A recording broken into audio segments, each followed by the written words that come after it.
What did we learn last time? Forget about the characters, people and everything. What was the lesson learned, moral learned last time? Can anybody put it in one sentence? You don't have to raise, tell me. Not to cheat on your loyal fellow people. Yes, that's exactly correct. Do not cheat. Cheating is not accepted in any relationship. If you cheat, you will face the consequences. Consequences can be very harsh. Now the next thing is, finally after walking so much, after going through so many places and all that, Rama, Viswamitra, Lakshmana along with all the other sages, they reach Mithila. They travel towards the northeastern side and they reach Mithila. So on the northeastern side of India, what is there? Does anybody know which country is there?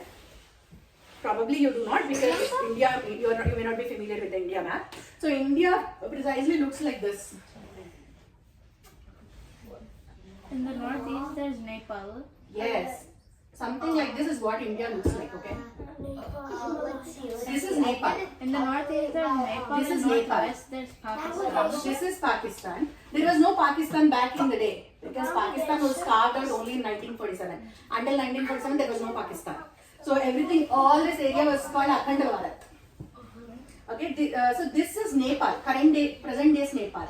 Ayodhya is somewhere here. Okay, and towards northeast when you go, and Sita's birthplace is currently in Nepal, in the country of Nepal. And these guys, all these three guys, they go walk towards this place and they reach Mithila. And when they reach Mithila, Janaka gets to know about the arrival of Viswamitra, and Janaka is very, very happy to receive such a great sage like Viswamitra. He comes along with his priest. So, who's the priest of Ayodhya? Who's the teacher, guru of Vasishta. No, Vasishta. Viswamitra is the one who they follow, right? Vasishta. So, like Vasishta, Janaka Maharaj also has a priest. His name is Shantananda.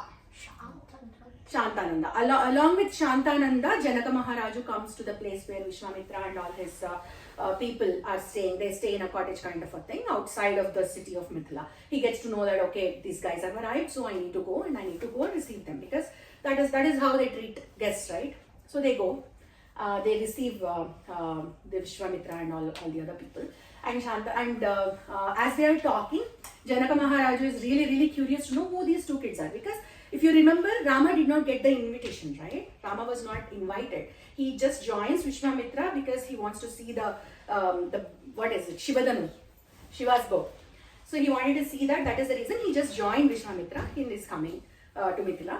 And then Janaka Maharaj is really, really curious to know who are these two kids. They look like boys, but when you look at them, they look like warriors also, because they have been through all this education, right, for so many days. So they look very wise, they look learned, they look yet they're boyish, but still they have all those traits of great warriors.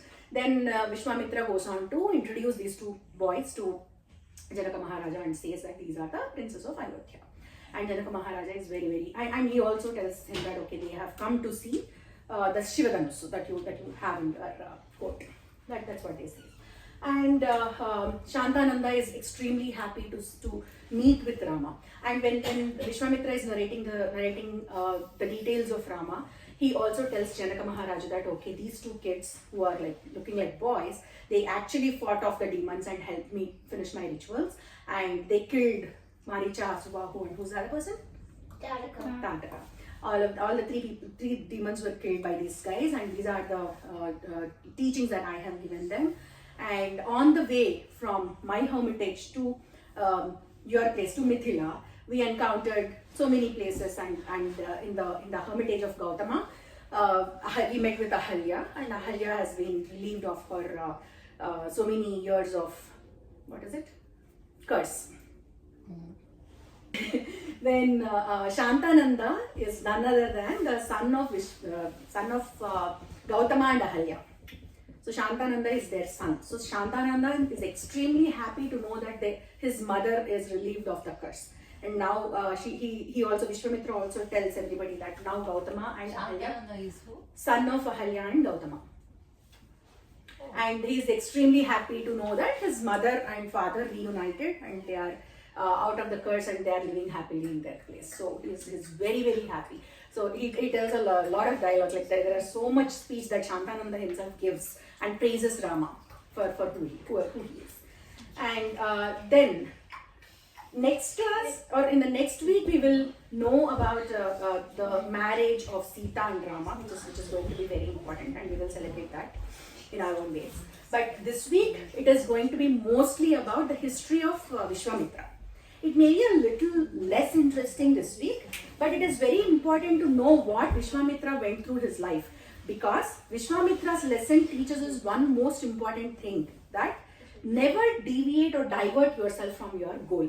You may be a very smart kid, very intelligent kid, you may be in honors in RSM, you may be into PA program, you may be doing really, really great at school. But if you lose your focus, then it will be extremely difficult for you to reach the goal. And when you learn about more about Viswamitra, it feels like these are very normal things. It should be very easy for a person like Viswamitra to overcome all these things. Why did Viswamitra even fall for into this kind of traps? That is what you'll feel. But when a person is going through that particular phase in his life, because he is the one going through it, he cannot separate himself from his emotions. It is very difficult for you to separate yourself and think about it like, oh, this is just a distraction, so I need to ignore this. When you're going through that, it is very difficult. But as parents, when you are going through some distractions, as parents, we will know. It is very easy for us to say that, oh, you should not get distracted. We will say, when we say that, you will be like very furious. No, I'm not getting distracted. This is how it normally is. All my friends are also doing this. You will come up with 100 different explanations and reasonings for your distraction. But since we have been through the same path, we know that this is a distraction.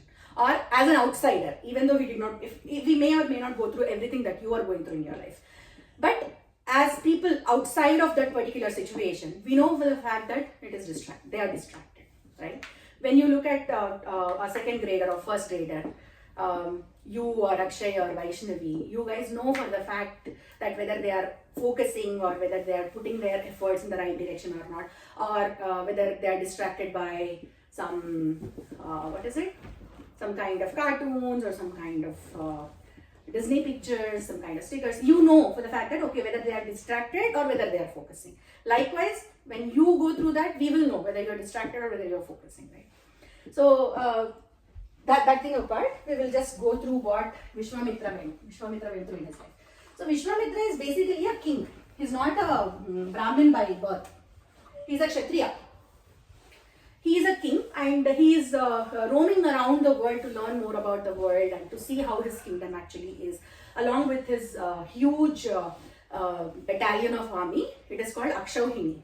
Akshauhini means 21,000 odd horses and elephants, not horses, elephants, and people with cavalry, and 1 lakh is 100,000. 100,000 something foot soldiers. So that many things is together called as Akshauhini.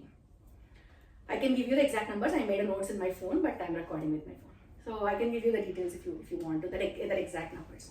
So that much of army is put together is called Akshauhini. And with his Akshauhini Sainya, he is roaming around the world. And then it so happens that he reaches the hermitage of Vasishta. Vasishta? A storyteller. A priest. He's a priest. Priest of? Ayodhya, right. So Vasishta, so all these things happened. So this is the past. Now Shantananda is explaining to Rama the life history of Viswamitra.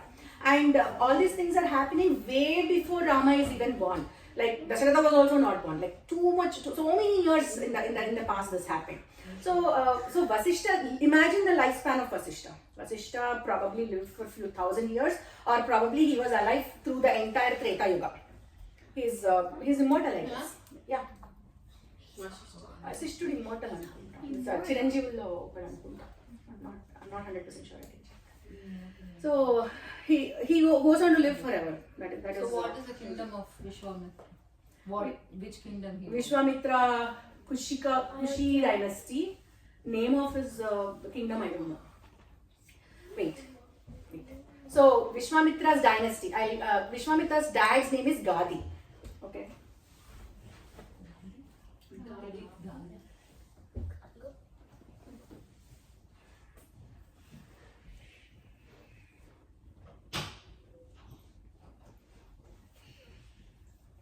Gadi's dad is Kushanaba. You don't have to remember all this. His dad is Kusha. Okay? His dad is Kusha. Kushanaba. Kusha has 4 sons. Out of the 4, Kushanaba is the last one. Kushanaba's son is Gadi. Gadi's son is Viswamitra. He had 100 sons, right? Yes, Kushanaba had 100 daughters. And one son, right? Yes, he gets all his daughters married off, and Madam Vinama story. And then after that, he gets one son, and that is Gadi. Gadi's son is Vishwamitra. That is daughter. Vishwamitra also has so many sons, and Vasishta also has 100 sons. Yeah, Vasishta also has 100 sons. So, anyways, yes, you had a question. I don't get it. If Viswamitra was a king, then why did he go? That is the story. That is the story. So Viswamitra now he goes to Vasishta's hermitage. Vasishta's hermitage is very rich in terms of all the materials. Like they have so much of food, they have fruits, they have everything is very prosperous there. So Viswamitra is a very nice king, by the way. He's not, but he is very angry. He gets anger very easily. That is one of his weaknesses. So what happens is Viswamitra goes with his so much of Sainya, right? So much of military he goes. And now Viswamitra doesn't want to burden Vasishta, because usually the hermitages and ashrams do not have so much of wealth, so much of money and all that to serve like the Akshauhini Sainya at least. So he doesn't want to trouble, but Vasishta is like, no, it's not a problem at all. I know how to take care of so much of Sainya and everything. I can provide for you guys. You can stay with us. And then he provides literally everything. All these for royal people, you have this kind of elaborate meals and all that. He provides everything. Viswamitra altogether is always surprised. How is it possible for Vasishta to give me so much of riches and so much of food or so much of comforts to me? How is it even possible? So towards end of the stay, Viswamitra, towards the end of his stay in the Vasishta's hermitage, Viswamitra, what he does is he doesn't ask. He says, okay, I will take leave of you, and then he starts to do. But they have to walk all the way, right? So Vasishta, what he does is he calls upon his cow. The name of his cow is Sabala. This is very important because this is the life-changing event of Viswamitra. Okay, cow's name is Sabala.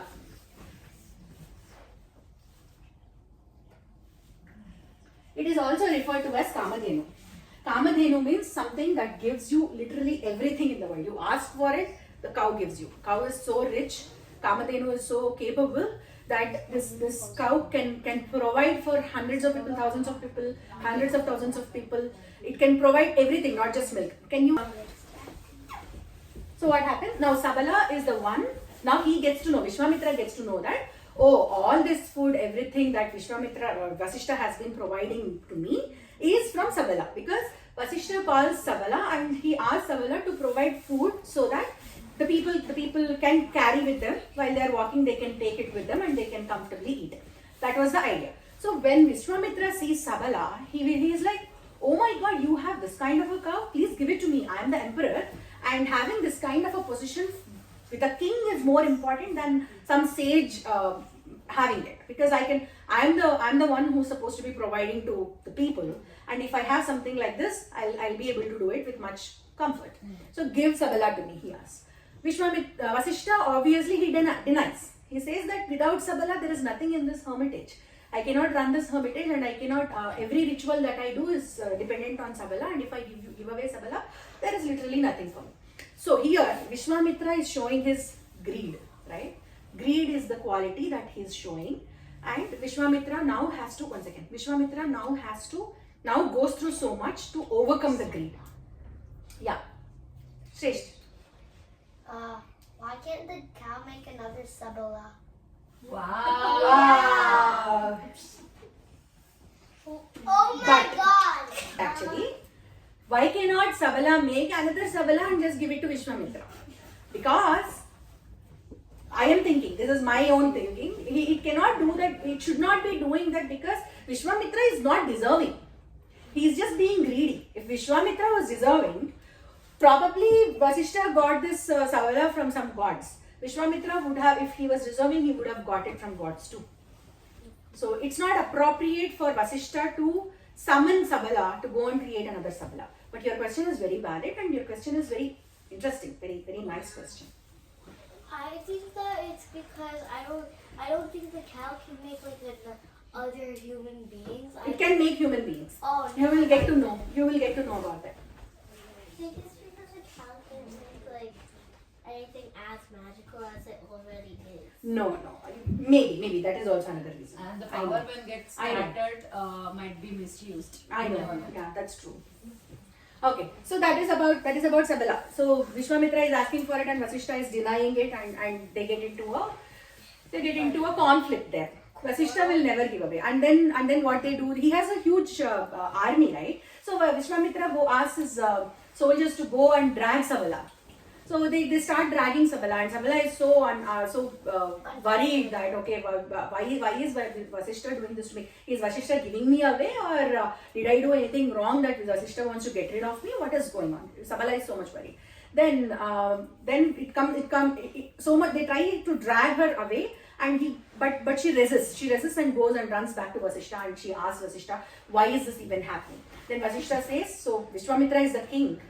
Viswamitra, and he is here with his Dakshahini Sainya, and I cannot really go and, it's not like he cannot go and fight. He says that he is trying to get you, but don't worry, you will not be going anywhere, you will be staying there. So he also tries to convince Vishwamitra, saying that no, I cannot give Sabala away because Sabala also cannot live without me. She is so much attached to me that she will probably be extremely sad and not producing the same effect that she has been able to produce here in your court, because she will be missing me. But nothing can satisfy Vishwamitra. Now Vishwamitra's mind is set on Sabala and he has to get it. That is the kind of attitude that quite a few Kshatriyas have. Once they have their mind set on something, they have to go get it no matter what. At that point of time, all their wisdom is kind of clouded, because that's your greed coming out. That's your thing, like, okay, I am so powerful, I own so many things, why not this? I need it now. And at that point of time, they lose their balance, they lose their way, their thought process. Everything is not so effective, and they are only after whatever they have set their mind on, which is not a great quality. So then there is a fierce battle that happens. The entire battle happens between Sabala and Vishwamitra. Sabala actually produces so many clans of people. Some of them are Mlechas, some of them are called Kambojas.